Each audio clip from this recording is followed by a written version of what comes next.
নমো ভগবতে বাসুদেবায়। শ্রীমদ্ ভগবদ গীতা। হরে কৃষ্ণ।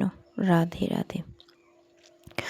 অয়নেষু চ সর্বেষু যথা ভাগমস্তিথা ভীষ্ম মেবা বিরক্ষন্তু ভবন্তু সর্ব এবহি।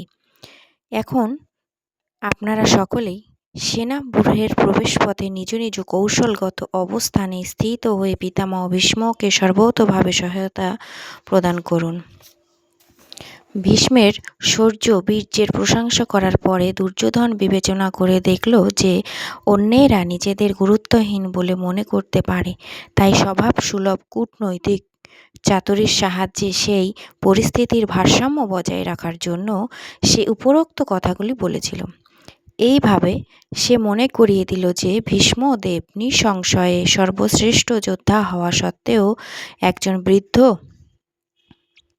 মানুষ এবং সব দিক থেকে তাই সকলেই তার সুরক্ষার জন্য বিশেষভাবে চিন্তা করা উচিত। যুদ্ধ করতে করতে যদি তিনি কোনো একদিকে এগিয়ে যান তাহলে শত্রুপক্ষ তার সুযোগ নিয়ে অন্য দিক থেকে আক্রমণ করতে পারে। তাই এটি অত্যন্ত গুরুত্বপূর্ণ ছিল যে অন্যান্য বীর যোদ্ধারা যেন তাদের কৌশলগত অবস্থান ত্যাগ করে না যান, যার ফলে প্রতিপক্ষ ব্যূহভেদ করতে পারে। দুর্যোধন স্পষ্টতই অনুভব করেছিল যে কুরুক্ষেত্রের যুদ্ধে তার জয়লাভ সম্পূর্ণভাবে নির্ভর করেছিল ভীষ্মদেবের উপর। সেই যুদ্ধে ভীষ্মদেব ও দ্রোণাচার্য যে তাকে সম্পূর্ণভাবে সহযোগিতা করবেন সে বিষয়ে সে নিশ্চিত ছিল, কারণ সে ইতিপূর্বেই দেখেছিল যখন হস্তিনাপুরের রাজসভায় সমস্ত রাজপুরুষের সামনে দ্রৌপদীর বস্ত্রহরণ করা হয়েছিল, তখন তাদের প্রতি অসহায় দ্রৌপদীর আকুল আবেদনে সাড়া দিয়ে তারা একটি কথাও বলেনি। সে জানত যে তার দুই সেনাপতি পাণ্ডবদের প্রতি স্নেহ পরবশ ছিলেন, কিন্তু পাশা খেলার সময় তারা যেমন তাদের স্নেহ প্রবণতা বর্জন করেছিলেন এই যুদ্ধেও তারা তাই করবেন। তস্য সঞ্জয়নন হর্ষং কুরুবিদ্ধ পিতামহ সিংহনাদং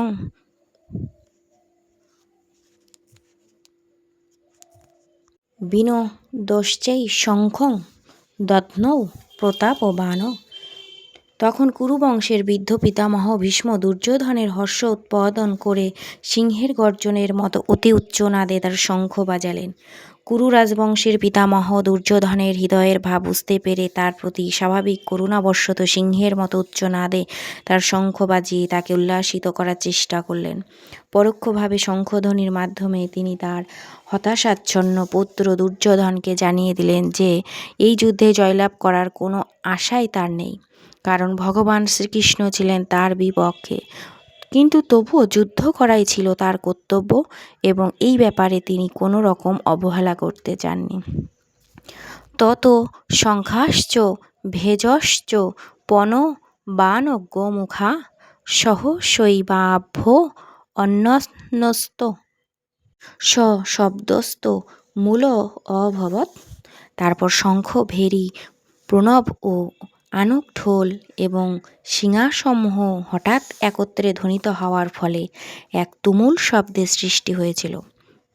তত শৈতে ইত্যে মহতি স্যানন্দেনে স্থিত মাধব শ্রীকৃষ্ণ পাণ্ডবশ্চৈব দিব্যৌ শঙ্খৌ ও দধ্নতু। অপরপক্ষে শ্বেত অশ্বচালিত এক দিব্য রথে স্থিত শ্রীকৃষ্ণ ও অর্জুন উভয়ে তাদের দিব্য শঙ্খ বাজালেন। ভীষ্মদেবের শঙ্খের সঙ্গে বৈসাদৃশ্য দেখিয়ে শ্রীকৃষ্ণ ও অর্জুনের হতস্থিত শঙ্খকে দিব্য বলে বর্ণনা করা হয়েছে। দিব্য শঙ্খের ধ্বনি এই সংকেতেই প্রদান করল যে ভগবান শ্রীকৃষ্ণ পাণ্ডব পক্ষে যোগদান করার জন্য অপর পক্ষের বিজয়ী হওয়ার কোনো আশাই ছিল না। জয়স্তু পাণ্ডুপুত্রাণাং ইয়েষাং পক্ষে জনার্দন। ভগবান শ্রীকৃষ্ণ তাদের সঙ্গে থাকার জন্য বিজয় সর্বদা পাণ্ডুপুত্রদের মতো ব্যক্তিদের সঙ্গেই থাকে। ভগবান যখন যেখানে থাকেন সৌভাগ্যলক্ষ্মীও সেখানেই অবস্থান করেন, কারণ সৌভাগ্যলক্ষ্মী সর্বদাই তার পতির অনুগামিনী।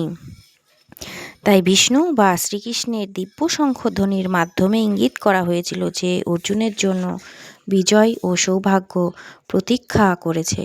তাছাড়া যে রথে 2 সখা উপবিষ্ট ছিলেন তা অগ্নিদেব অর্জুনকে দান করেছিলেন এবং এই ইঙ্গিতই বহন করেছিল যে এই রথ ত্রিভুবনের সর্বত্র বিজয় লাভের সমর্থ। পাঞ্চজনং ঋষিকেশ দেবদত্তং ধনঞ্জয় পৌণ্ড্রং দদ্মৌ মহাশঙ্খং ভীমকর্মা বৃকোদর। শ্রীকৃষ্ণ তার পাঞ্চজন্য নামক শঙ্খ বাজালেন, অর্জুন বাজালেন তার দেবদত্ত নামক শঙ্খ এবং ভীমকর্মা ও অতিভোজী ভীমসেন বাজালেন পৌণ্ড্র নামক তার বিশাল শঙ্খ। শ্রীকৃষ্ণকে এই শ্লোকে ঋষিকেশ বলে উল্লেখ করা হয়েছে কারণ তিনি সমস্ত ইন্দ্রিয়ের অধীশ্বর, জীবেরা তার অবিচ্ছেদ্য অংশ। তাই জীবেদের ইন্দ্রিয়গুলিও তার ইন্দ্রিয়সমূহের অবিচ্ছেদ্য অংশ। নির্বিশেষবাদীরা জীবেদের ইন্দ্রিয়সমূহের উৎস সম্বন্ধে ব্যাখ্যা করতে পারে না, তাই তারা সমস্ত জীবদের ইন্দ্রিয়বিহীন ও নির্বিশেষ বলে বর্ণনা করতে উদ্গ্রীব। সমস্ত জীবের অন্তরে অবস্থান করে ভগবান, তাই ইন্দ্রিয়গুলিকে পরিচালিত করেন। তবে তিনি সেটি করেন জীবের শরণাগতির মাত্রা অনুসারে এবং শুদ্ধ ভক্তের ক্ষেত্রে তার ইন্দ্রিয়গুলিকে ভগবান প্রত্যক্ষভাবে পরিচালিত করেন। এখানে কুরুক্ষেত্রের যুদ্ধক্ষেত্রে অর্জুনের দিব্য ইন্দ্রিয়গুলিকে ভগবান সরাসরিভাবে পরিচালিত করেছেন, তাই এখানে তাকে ঋষিকেশ নামে বিশেষভাবে অভিহিত করা হয়েছে। ভগবানের বিভিন্ন কার্যকলাপ অনুসারে তার ভিন্ন ভিন্ন নাম আছে। যেমন মধু নামক দানবকে সংহার করার জন্য তার যেমন মধুসূদন, গাভী ও ইন্দ্রিয়গুলিকে আনন্দ দান করেন বলে তার নাম গোবিন্দ, বসুদেবের পুত্র রূপে অবতীর্ণ হয়েছিলেন বলে তার নাম বাসুদেব, দেবকীর সন্তান রূপে অবতীর্ণ হয়েছিলেন বলে তার নাম দেবকী নন্দন, বৃন্দাবনে যশোদার সন্তান রূপে তিনি তার বাল্যলীলা প্রদর্শন করেছিলেন বলে তার নাম যশোদানন্দন, এবং সখা অর্জুনের রথের সারথি হয়েছিলেন বলে তার নাম পার্থসারথি। সেই রকম কুরুক্ষেত্রের রণাঙ্গনে অর্জুনকে পরিচালিত করেছিলেন বলে তার নাম ঋষিকেশ। অর্জুনকে এই শ্লোকে ধনঞ্জয় বলে অভিহিত করা হয়েছে কারণ বিভিন্ন যাগযজ্ঞের অনুষ্ঠান করার জন্য তিনি তার জ্যেষ্ঠ ভ্রাতাকে ধন সংগ্রহ করতে সাহায্য করতেন। তেমনি ভীষ্ম বিকোদর নামে অভিহিত, কারণ যেমন তিনি প্রচুর পরিমাণে আহার করতে পারতেন, তেমনি তিনি হিড়িম্ব আদি দানবকে বধ করার মতো দুঃসাধ্য কর্ম ও সাধন করতে পারতেন। সুতরাং পাণ্ডব পক্ষে সেই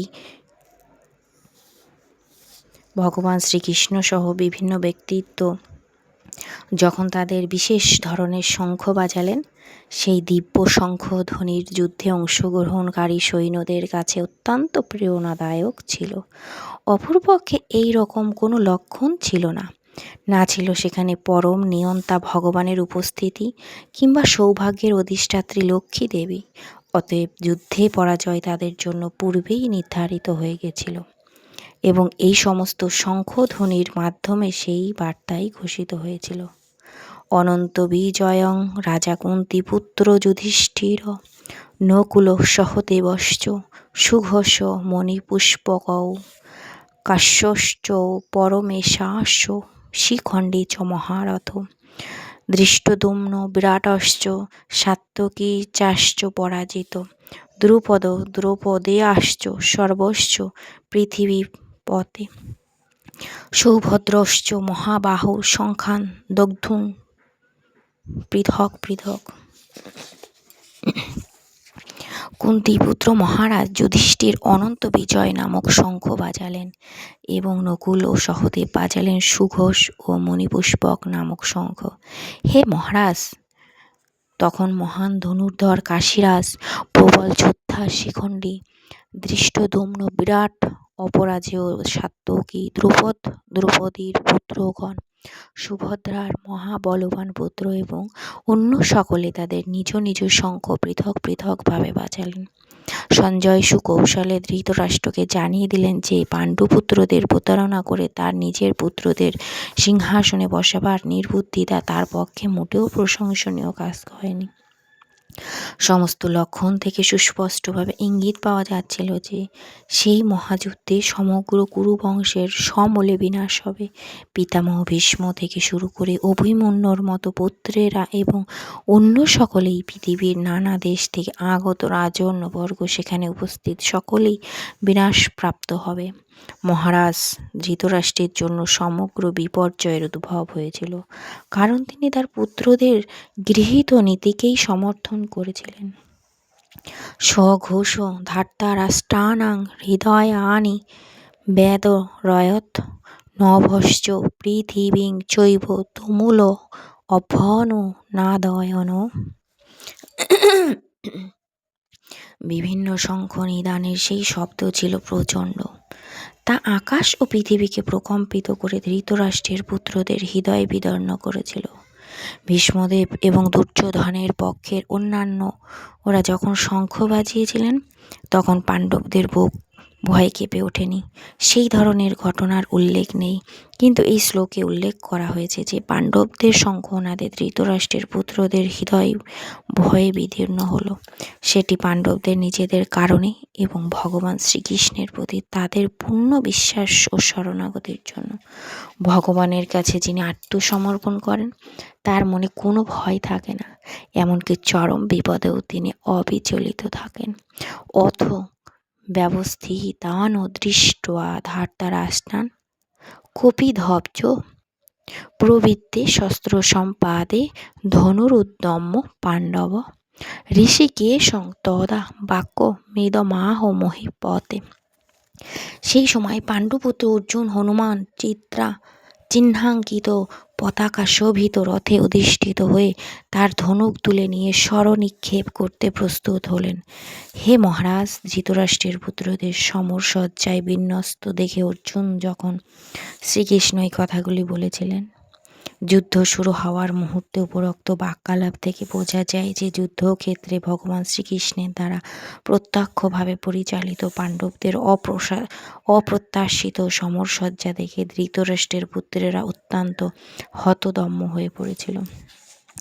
অর্জুনের রথে হনুমান চিহ্নাঙ্কিত ধ্বজা ও একটি বিজয় সূচক ইঙ্গিত, কারণ রাম এবং রাবণের যুদ্ধে হনুমান শ্রীরামচন্দ্রকে সহযোগিতা করেছিলেন এবং শ্রীরামচন্দ্র বিজয়ী হয়েছিলেন।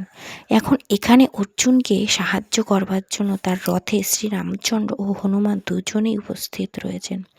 শ্রীকৃষ্ণই হচ্ছেন শ্রীরামচন্দ্র, এবং যেখানে ভগবান শ্রীরামচন্দ্র থাকেন সেখানে তার নিত্য সেবক হনুমান এবং নিত্য সঙ্গিনী সৌভাগ্য লক্ষ্মী সীতা দেবী উপস্থিত থাকেন।